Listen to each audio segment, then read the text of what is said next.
Our next question will come from Alan Sangkon of Starbuzz. Sir, Alan lang yung pinag-pictorial talaga sa akin. After pictorial na, Tawa ko dyan? Alam ko yan. Ay, tas kita para sa kayo ang talagin ko.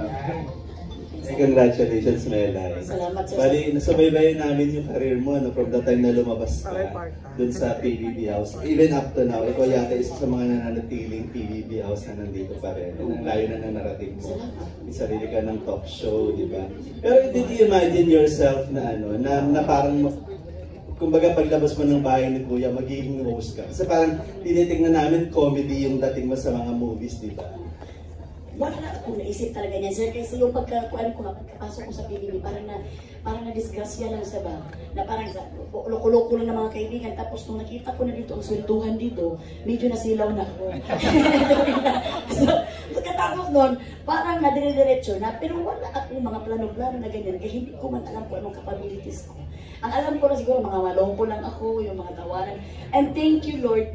Ang nag-suggest talaga sa akin na maging host talaga is ang aking asawa, si Jason. Siya talaga ang nagsabi sa akin, sinuggest na kay Direk Lore na, Direk, mas maganda to ang aking asawa na maging host ko siya doon.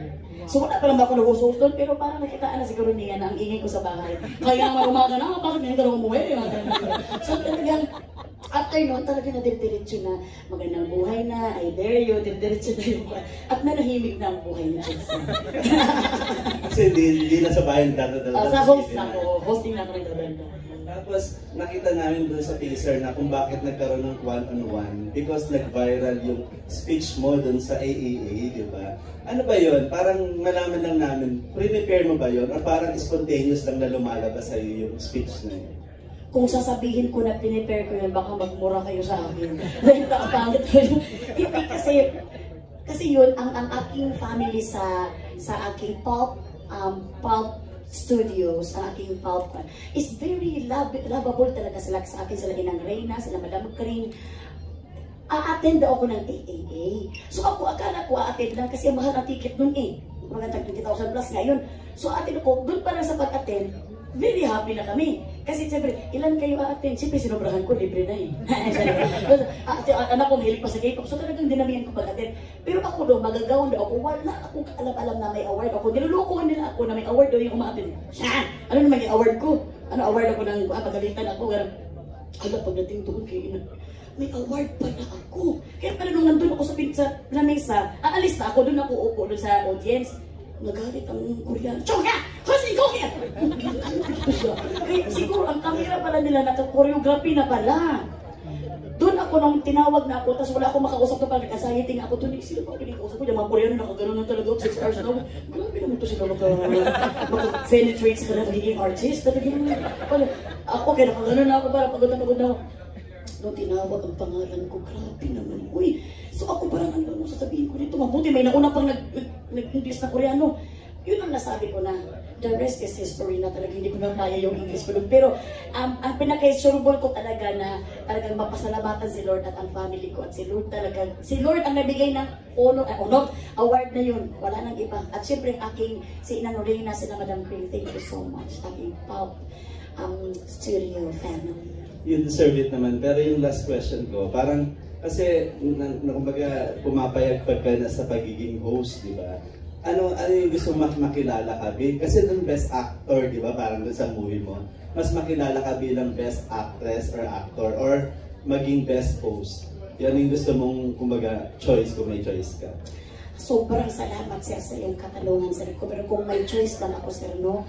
Sobrang akong kontento kung ano man ibigay sa akin. Kaya ako man ang plano ko is hindi man best ang plano ko, ang plano man ni Lord ang best.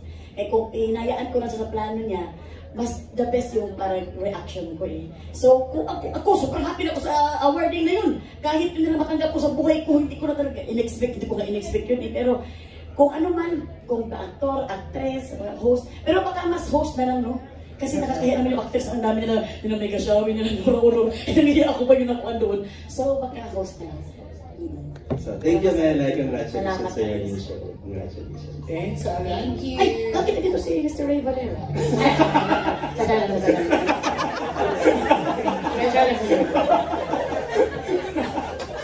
Okay. Our next set of questions will come from Tita Dar of Retong Republica. Hi, Melay. Congratulations. Kumusta yung experience na solo host ka dito? Kasi syempre sanay ka na dyan sina Ma'am Jolina, Ma'am Renz. Sobra talaga ako na kuan din. Parang nakaramdam din ako ng sadness. Kasi siyempre wala ang aking mga mamshi eh. Kaya nung in-offer to sa akin, hindi talaga ako parang, ako yan. Pero nung sinabi na Bisaya, doon ako naburutan ng tingin. Kasi ayaw ko talagang makakuan ba. Siyempre yung mga fans namin sa Bagitang Buhay, miss na kami, alam mo yung love na love kami. So ayaw ko makabypass ba. At pinaka-ayaw ko yung bahala na ako ang masaktan, ayaw kong makasakit talaga. Na pag magkaroon ako ng show na Tagalog, na gano'n na solo ko, ayaw ko. Kasi sobra ako, ang rapport namin sa Magandang Buhay at mas maganda pa rin may kasama ka sa isang show. Ito naman, nung sinabing Bisaya, doon ako na nila ng ay tanggapin ko.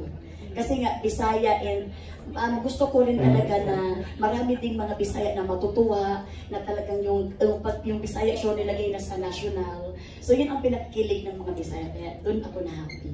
And na-mention mo rin kanina na dati kayo yung nag-a-adjust, kami naman yung mag-a-adjust ngayon. Nung nagsisimula ka pa lang dito sa Manila, meron bang experience na dahil Bisaya ka, nahirapan ka sa mga salita, nagkamali?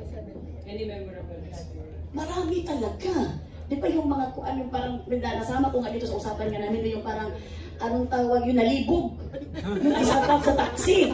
Sabi ko, nalibog, kuya. Sabi niya, first man ko dito sa Manila. Sabi niya, ha? Saan ba dito? Kuya, nalibog na ako sa iyo. So, ang driver naman ko nalibog. Napakit ang mukha nito, nalibog sa akin. Kasi ang nalibog sa Bisaya, nalito. Nalito na ako sa iyo kung saan ba talaga yung lugar namin. Masabi ko, nalibog ako sa iyo, pero natakot yung driver. Uy, siguro ko na lang kung nasaan. Yun yung mga Bisaya ba na, alam mo yung minsan hindi mo talaga maiwasan. Kasi dito sa inyo, ang kuan sa inyo, ang langgam sa inyo, nasa lupa pa. Sa Bisaya, nasa kuan na, nasa ere. Lumilipad ang langgam, isa na sa amin ibon. So parang iba talaga ang aming mga kuan. So, iba talaga din pag nandito kami sa Makuan ka rin eh. No? Salamat ka. Thank you, Kate. We have a question from the entertainment editor of Tempo, Neil Ramos. Good afternoon po. Kanina napanood lang namin yung teaser na parang sabi mo nga, parang ikikwentuhan lang kayo parang. Pero ano ba ang kaburan ng show? Paano ba lalatag ko? Just like, ano? Ito, sumama ka na lang sa meeting namin.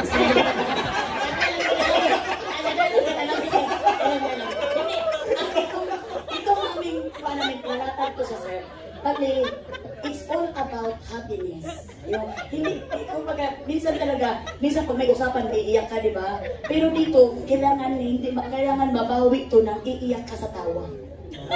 Kasi para bang, kung bagay yung pag-usapan natin ng buhay mo, really, ito kasi mga artista na ito yung parang very famous na nito mga artista, celebrity ng mga Bisaya, ito famous na.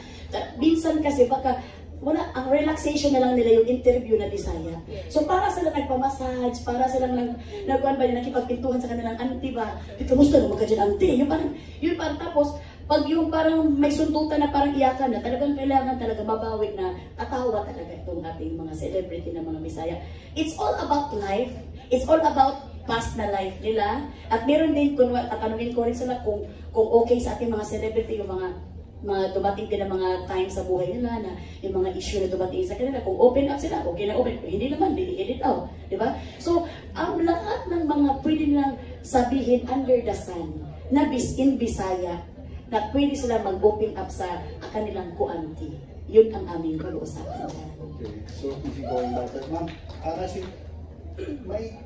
ang target niyo basically like Bisaya. Pero may mga kapanood din na ito na hindi Bisaya. Opo. Ma-expose din ba kami sa mga kultura o mga kaalaman tungkol sa inyong, Bisayan thing? Of course, sir. Dito nga namin ipakilala ang mga Bisaya, sir, na kami is hindi kami harmful. You can, actually, sir, you can buy one, take one sa mga Bisaya. And marami ka rin maiintindihan sa mga Bisaya culture at mga tradisyon na, ay, parang sa Tagalog din yan ha. Ay, parang ganyan din pala mga Batanggenyo. Parang gano'n. Kaya pala nagsuswak din minsan. Kaya pala yung mga Tsaka Tarlac, nakapag-asawa na Bisaya kasi may in common pala sila ng mga ganito. So, makikilala nyo ang mga Bisaya at ma-understand nyo kung bakit parang galit kami. Ganun lang talaga kami magsalita parang, nausa naman ka! Pero hindi pala kami galit. At may understand mo rin dito kasi ang Bisaya naman, hindi lang kami. Parang Visayas Mindanao, meron din mga Ilonggo, iba naman yung kanila. Pero nakakaintindi sila sa Bisaya. Meron din mga waray-waray na nakakaintindi sila sa Bisaya. So, parang gano'n mga Chabacano na nakakaintindi din sa Bisaya. So, parang gano'n lang, sir. Okay po. Lastly, ma'am, hindi ka ba natatakot ng mga overexposed ka? I mean, may maganda, may show ka pa, the other one, sa morning. Tapos ito nga, walang takot sa'yo na maaaring masyado ka nang nakapapanood madalas sa, online and TV. Siguro kung overexposed ang tawag dyan, sir, wala naman akong takot, sir. Mas takot ako pag hindi ako masweldohan, sir. Ito naman as aming magandang buhay naman is talagang alam mo may mga panak-panak kami dyan ng mga tapes. At ito naman ang aming one-on-one every Saturday at Sunday lang ito. So talagang hindi naman ito talaga makakawala. At saka Bisaya na ito, so parang kuha naman ito malayo din sa Tagalog na talk show at sa Bisaya na talk show. Iba naman po, audience. Thank you po. Thank you so much, sir. Sir Ronnie Ricketts.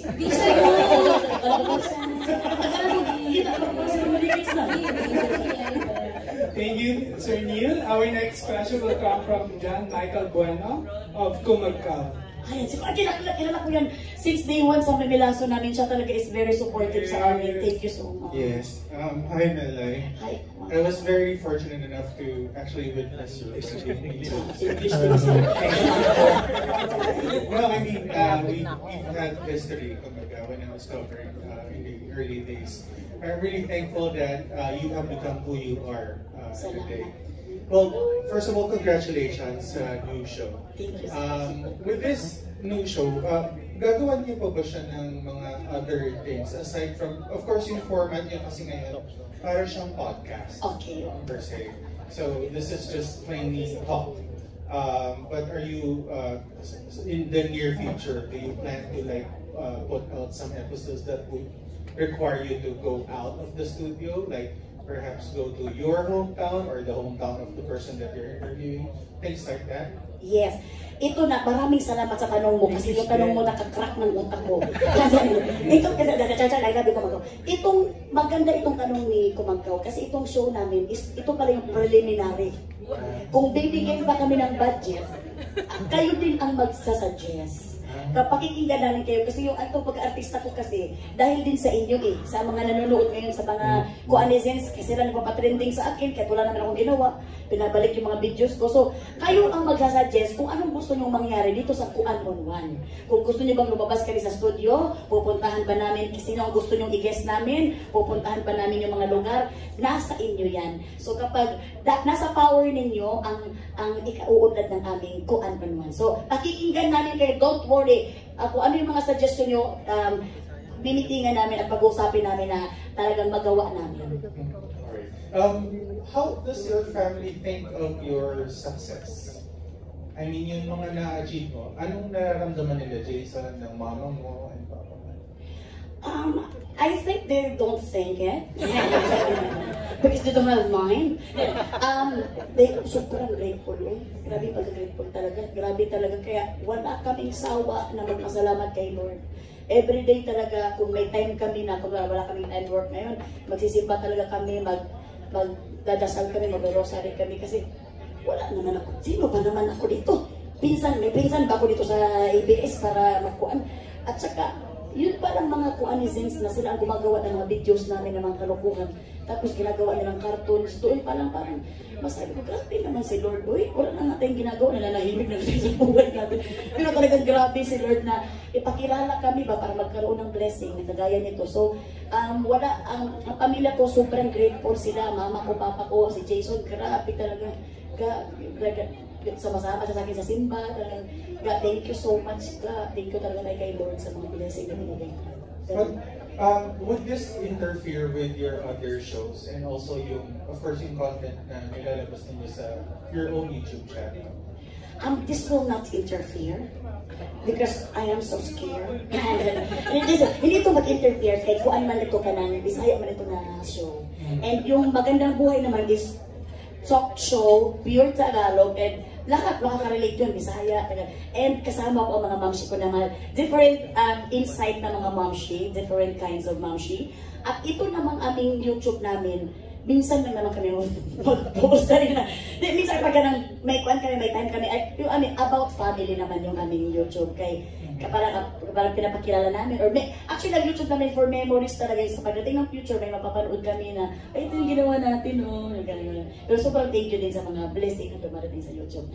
What would your message be to your pinaka-solid na fan base? Which is nice. Thank you so much talaga sa mga Melason talaga na hanggang ngayon. Dalawa na lang sila.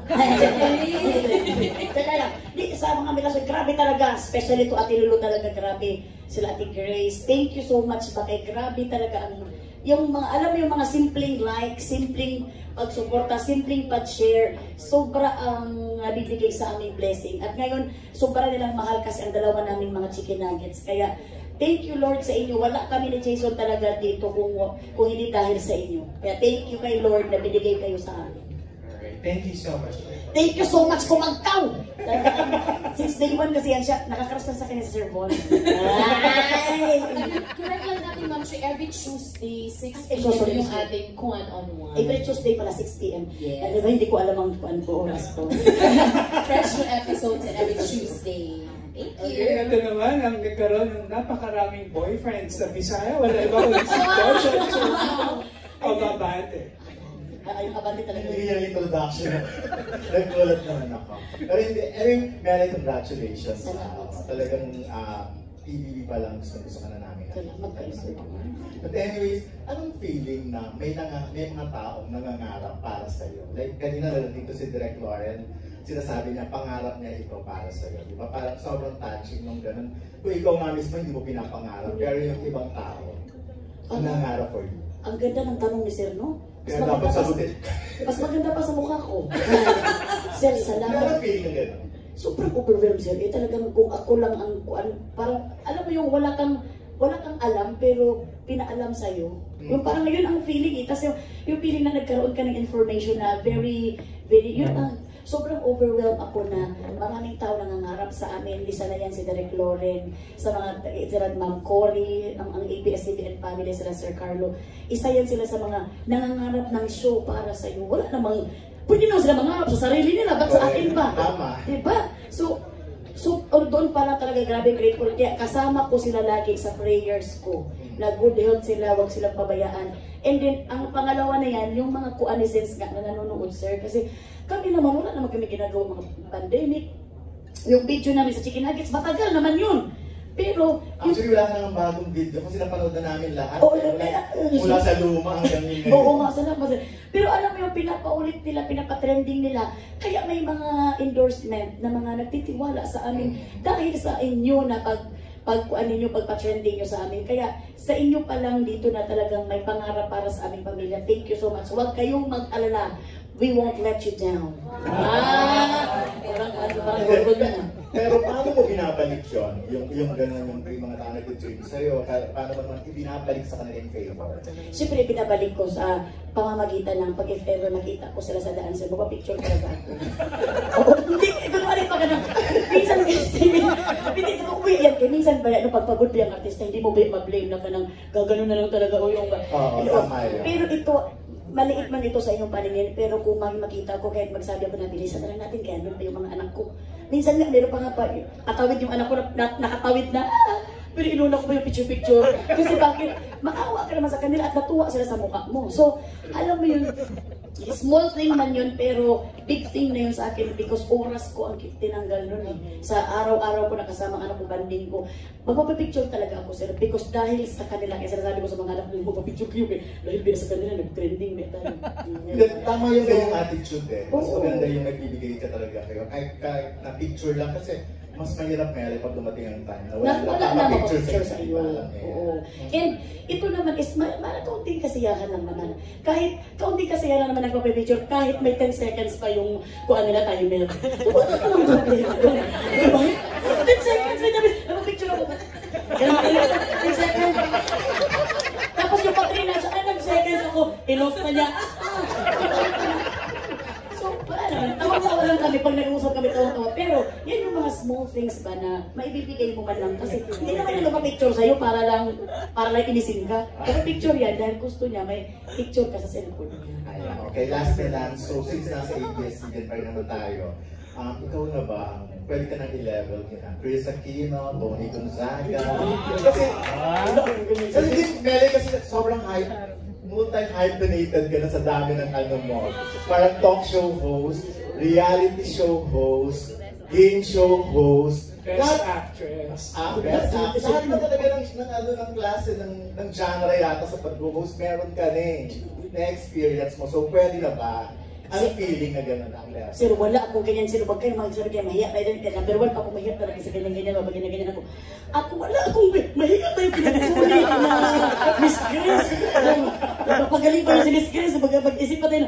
Pati sa nakpan, mahiya talaga ako. Ako, kahit saan ako ilagay ni Lord, sobra akong happy at sobra akong contented. Wala akong mga ganyan-ganyan. Kaya ang gusto ko lang is makasweldo lang. Maging happy lang. Maging happy lang yung mga tao na nanonood sa akin kasi kung hindi naman din na ako makakatulong at hindi naman ako reliable na mapapasaya, oo, ilalin ako ng jinsan at doon ako magpasaya sa mga pinsan ko. It's enough na for me. Wala akong ginilin. Okay lang ako siya. I love you. Ano gagawin? Ang gagawin kayo mahirap ako sila. Kaya. Bibilib kasi ako sa'yo talaga pag inaral yung career mo di ba? Parang lahat na experience mo Salamat ka sir. Si Lord talaga yan lahat. Si Lord, thank you Lord. So magkano ka na ngayon, Meli? Gano'n ka na kaya? Last question.